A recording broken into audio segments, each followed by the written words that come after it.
It was a Tuesday when the text came through. Just 3 words. We all agreed.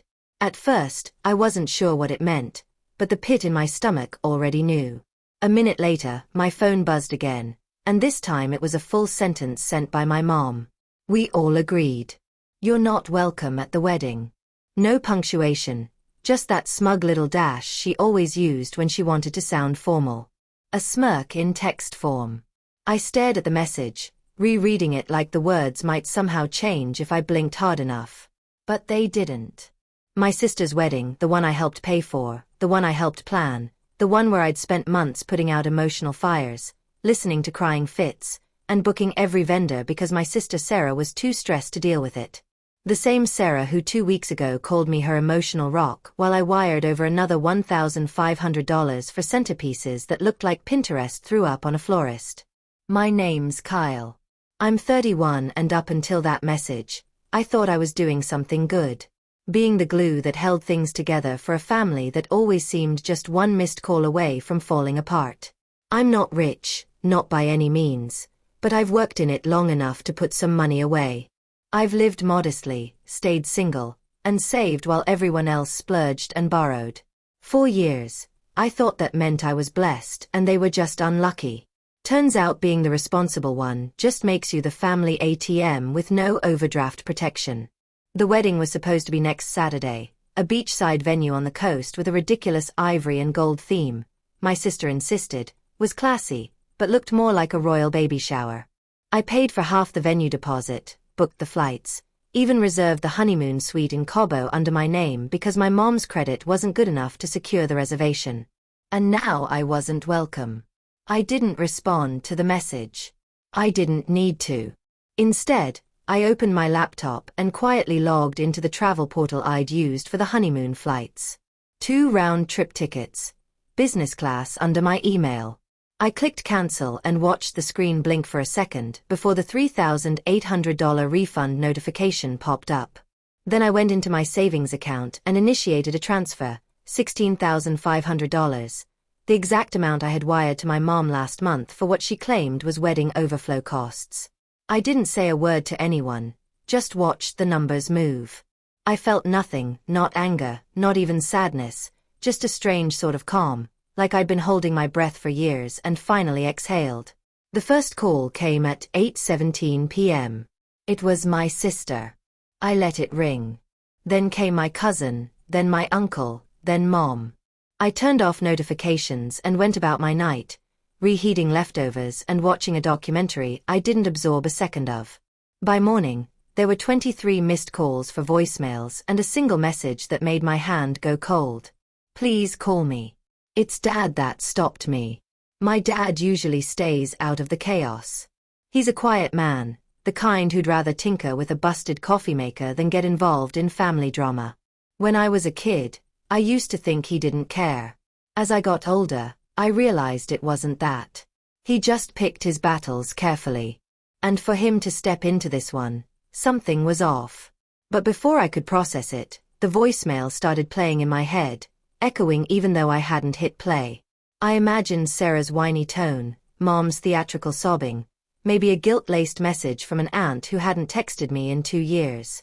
I wanted to delete them all. I really did. But that one message from Dad lingered. This didn't come out of nowhere. It started small. A sideways comment here. A joke there.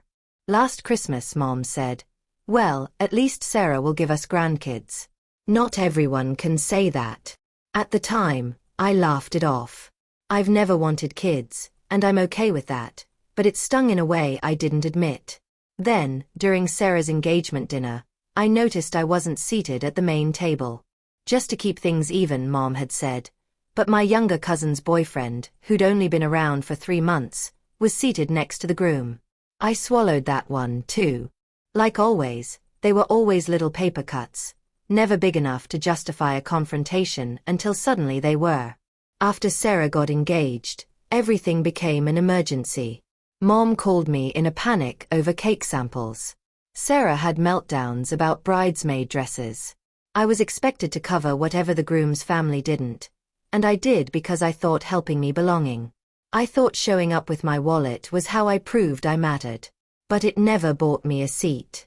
It just made me the unpaid intern of their fantasy wedding. And now I wasn't even invited. I sat on the edge of my bed that morning, my laptop still open, the email confirmation of the cancelled flights glowing like a quiet middle finger. I scrolled through the missed calls, each name a little louder than the last. Then I got to the message from Dad. Just 6 words. "You need to see this now." That's when my stomach dropped. I stared at the message from Dad, my thumb hovering over the screen. "You need to see this now." 6 words, but they carry the weight of something heavier than guilt. My father has always been a man of few words, but every one of them is measured. He's not dramatic like Mom, not manipulative like Sarah, and definitely not the type to panic. So if he said I needed to see something, it wasn't going to be another tearary voicemail or passive-aggressive family group chat post. I called him. He picked up before the second ring. "Kyle," he said, voice low. "You got a minute?" "Yeah," I said, and suddenly my mouth was dry. "What's going on?" There was a pause. I could hear the muffled thr of a television in the background. Then the volume clicked off. I didn't know they were going to do that. "Your mom and your sister. I just found out this morning after they locked down the seating chart and made the announcement in the family group chat." "I'm not even in the group chat," I muttered more to myself than him. "I know," he replied quietly. "That's part of it." Another pause. Then he said, "Kyle, they told everyone you chose not to come." That hit me harder than I expected. I blinked, trying to make sense of it. "What?" "They said you were pulling one of your loner stunts. That you got upset over something minor and backed out. Sarah told the family you were always a bit dramatic and this time you went too far, that you didn't want to be there."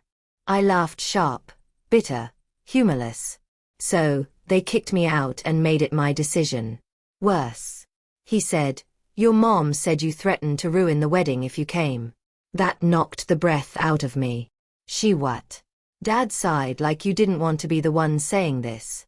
"She told Sarah's in-laws you were emotionally unstable, still bitter about being single, and that you were jealous of your sister's happy ending. Said you were making everything about you like usual." Like usual. My voice cracked. I had to stand up. My apartment suddenly felt like it was shrinking. "I know, son," Dad said quickly. "I know that's not who you are. I've watched you pick up every piece they dropped. You handled that entire engagement party and no one thanked you. You paid off Mom's second credit card last summer without saying a word. You showed up every time they didn't, but they don't see that. Or maybe they do and it threatens them." I leaned against the kitchen counter, my hands shaking. So this whole thing, this exile was a setup to make me the bad guy. Dad hesitated, then with an exhale said, "It's worse than that. They already started telling people you refused to fund the honeymoon out of spite." That's when I knew something had changed in me. Something broke, but not in the way I thought it would. I wasn't hurt anymore. I wasn't even angry. I felt detached, cold, like I was watching a rerun of a show I used to care about, but now knew all the plot twists, too. "They took the money." "Dad," I said flatly. $6,500 wired to Mom's account for the honeymoon. I canceled the flights last night. The refund's already back in my account." He was silent for a moment, then softly, "Good." It was the first time in years my father had supported one of my decisions that openly. He wasn't a man of grand gestures, but that one word meant everything. Then he added, "There's something else. I wasn't going to tell you, but I think you need to see it." I heard rustling on the other end, then the ping of a message coming through. I opened my phone. It was a screenshot. A group chat, Mom, Sarah, and a few of the aunts. My name was mentioned in the thread. Mom texted, "Don't worry about Kyle. He's just sensitive because no one's ever loved him enough to marry him. I'll talk to him after the wedding once he realizes how childish he's being." Sarah texted, "He's a ghost. Let him fade. Just need to make sure he doesn't embarrass us." And Cheryl texted, So we're agreed. No +1 for him, even if he begs. Mom texted. Exactly. No seat, no speech, no drama. He'll get over it. He always does.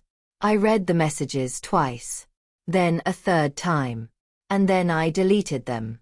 Not out of denial, but because I didn't need to see them again to know the truth. I'd always been an outsider in my own family. The helper, the fixer, the invisible glue. But glue doesn't get a seat at the table. It just holds everything else together while it cracks. And they were right about one thing. I wasn't going to beg. That evening, I sat down and began making a list, not of people to confront, but of systems to dismantle. They wanted me to fade quietly. But they'd forgotten something. I was the one holding the strings. The joint Costco membership with Mom Can led. The Hulu, Netflix, Disney Plus family plans removed their profiles. The auto payments I'd been quietly making on Sarah's student loan disabled. And the best part, the venue deposit for the wedding still under my name. Technically, I was the primary contract holder.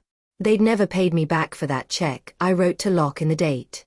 I've been meaning to deal with that paperwork later. No, it was at the top of my list. As I stared at the contract, hovering over the cancel reservation option, I smiled for the first time that day because if they thought I was dramatic before, they hadn't seen anything yet. By Wednesday morning, the silence from my end had them spiraling. The voicemails went from passive-aggressive to desperate. Sarah's tone morphed with every message. First annoyed, then pleading. Kyle, can we talk? I think there's been a huge misunderstanding. Mom didn't mean it that way. I didn't respond. I listened with my arms crossed. Each new message only confirming what I already knew. They were trying to put the toothpaste back in the tube, and it was far too late for that. But I wasn't interested in revenge for the sake of ego. This wasn't about lashing out. This was about letting go and making sure they felt it.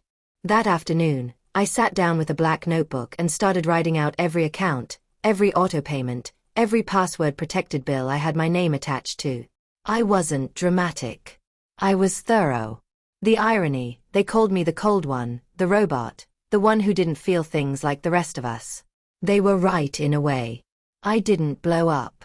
I didn't scream. I calculated. I logged in. Mom's phone plan, which I've been paying for since 2019 when she got laid off. Suspended. She wouldn't even notice until she tried to make a call during her hair trial on Friday. Sarah's Venmo, which was connected to my bank as a backup card from when she overdrafted 3 times during college and never figured out how to remove it. Unlin. And then I reported the suspicious charges on my account just for fun. Fraud protection is a beautiful thing. By Thursday morning, I had an email from the wedding venue. A polite but firm confirmation. Your cancellation request has been received. Per the contract, your deposit will be forfeited unless a replacement booking is secured. I smiled. Let them explain that to the 118 guests flying in for a Saturday ceremony that suddenly didn't have a legal reservation. Around noon, my cousin Mark called. He's the only one who ever treated me like a person, not a tool. His voice was tired. Kyle, what's happening? I didn't lie. I'm done funding a family that sees me as a wallet with legs. He sighed. They're freaking out.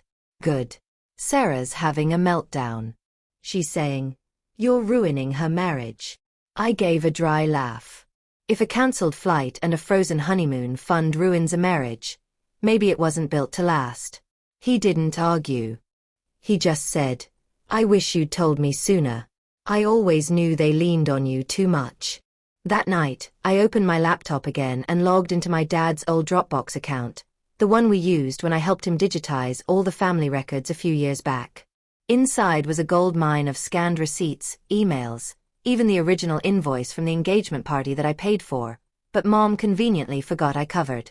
I created a new Google Drive folder, uploaded everything, entitled it Contributions from Kyle Nobody Wanted. Then I copied the link and sent it to every family member on the group thread. I didn't write a caption. I didn't need one. Less than 5 minutes later, I was kicked out of the family chat. Perfect. But the real turn came Friday morning, the day before the wedding. I was sipping coffee, enjoying the quiet, when I got an email from the groom's mother, Linda. We'd met once. She was kind, poised, and very by the book. The kind of woman who kept her silverware aligned and said, "Darling," instead of "sweetie."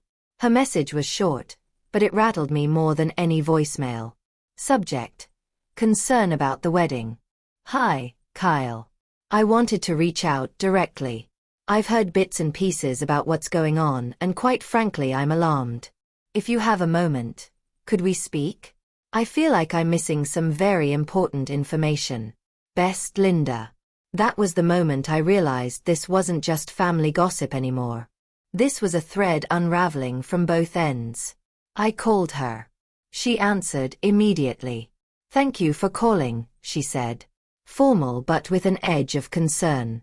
"I don't mean to overstep, but my son just informed me that the venue may have been cancelled." "It was," I said plainly. "I paid the deposit. It was under my name." She was quiet for a second. "That's not what we were told." I'm sure. Another pause. She cleared her throat. "Kyle, I don't know what's been said, but I was told you declined to come. That you'd backed out because you were bitter." I let the silence hang, then asked, "Do bitter people usually pay for floral arrangements, the wedding cake, the DJ, and half the venue?" Linda inhaled sharply. "I was unaware of any of that." "Of course you were.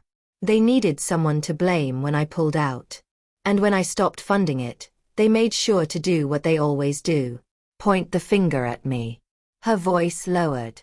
"I understand now why you've distanced yourself. I would have too. But Kyle, there's something you should know. Sarah, she opened a joint credit card with your mom last week, and she used your name on the application." I froze. "What?"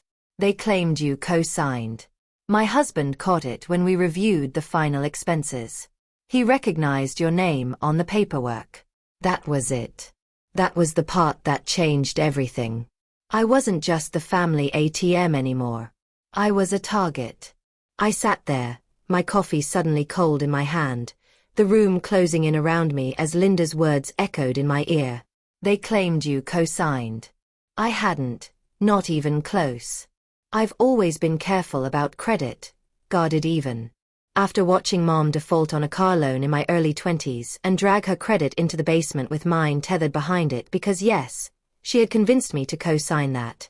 I'd spent the better part of a decade fixing my financial reputation. I knew better. I hadn't signed anything for this wedding outside of what I paid for directly. "Do you have a copy of the application?" I asked Linda, my voice calm but clipped. "I do," she said. "Would you like me to send it to you immediately, please?" A few minutes later, it landed in my inbox. There it was, staring back at me. An application for a high-limit wedding credit card with a forged digital signature. My name, address, social security number, even my old work email probably lifted from tax forms or bank records they still had lying around. I didn't feel rage. I didn't feel sad. I felt clear. All these years, I'd been the fallback plan, the fixer, the silent financier. But forging my name, that wasn't desperation. That was entitlement soaked in fraud. That was theft. And it was the final straw. I filed a fraud report with the credit card company, took screenshots of every detail. Then I filed a police report. I attached the documentation, the forged application, and a notarized statement of non-consent. Then I picked up my phone, and for the first time since Mom's smug message that started all this, I called her. She answered on the second ring like she'd been waiting. "Kyle," she said, her voice overly cheerful. "I was just about to call you." Stop," I said flat. "I just want to hear it from you.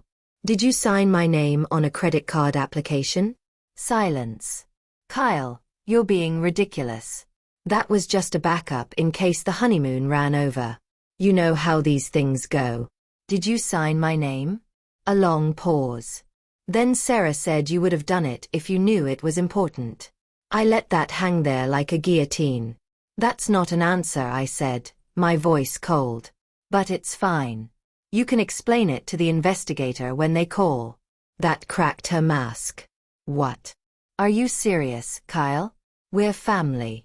You're really going to make this ugly over a little misunderstanding? Mom, I said, cutting her off. You kicked me out of a wedding I paid for, lied to everyone about it, and committed fraud in my name. I didn't make this ugly. You did. I'm just putting it in the light where it belongs. Kyle, honey, please, we can fix this. I hung up. That evening, I drove to my dad's place. He was waiting for me on the porch with 2 beers and that silent weathered look he always wore when things got heavy. You okay? He asked as I sat beside him. I nodded slowly. Getting there. We didn't talk much. We didn't need to. He just handed me the beer and we watched the sun dip below the trees. Eventually, he said, you did the right thing. And somehow that meant more than anything. The fallout came fast. First came the phone calls from family, my aunts, my cousins, even Uncle Greg, who hadn't spoken to me since 2016. They all wanted to know what was really going on, why the wedding was off, why Sarah had posted a cryptic Instagram story about being betrayed by blood. I didn't respond. Then came the texts, the apologies, the guilt trips. Kyle, I had no idea. We should have stood up for you. Can we please talk? But I was done being their emotional janitor. I let the calls go to voicemail. Let the text sit unread. As for the wedding, it never happened. With the venue can-led and no backup secured, they tried to pivot to a backyard ceremony, but the guests were confused. Some turned around mid-flight, and the groom's family, having learned about the forged credit card, called the whole thing off. Apparently, financial fraud before the vows isn't a great look. Sarah went on a posting spree. Cryptic stories, Bible verses, passive-aggressive quotes about snakes in the grass and family who turns their back on you. I didn't flinch.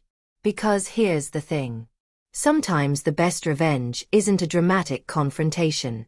It's not yelling or exposing someone in front of a crowd. Sometimes it's just clarity. Quietly dismantling the system that took you for granted. Walking away while the whole rotten house collapses behind you.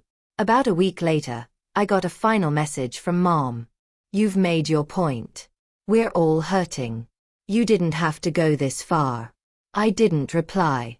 Instead, I changed my number. I took a few days off work and booked a trip solo. Just me and my laptop on the same resort Sarah was supposed to honeymoon at. Funny thing about being the one who booked everything under your name. You know the cancellation policies. I changed the dates, upgraded the suite, took a champagne package, and added it to my reservation. And I sat on that balcony, drinking hand, waves rolling beneath me, thinking about how long I'd waited for someone to see me. But I finally saw myself. Not the version they needed me to be. Not the fixer, not the bank account, just Kyle. 31, free, and finally done trying to earn love I never owed them in the first place. I don't know if they'll ever really understand what they lost, but I do. And I'm not giving it back.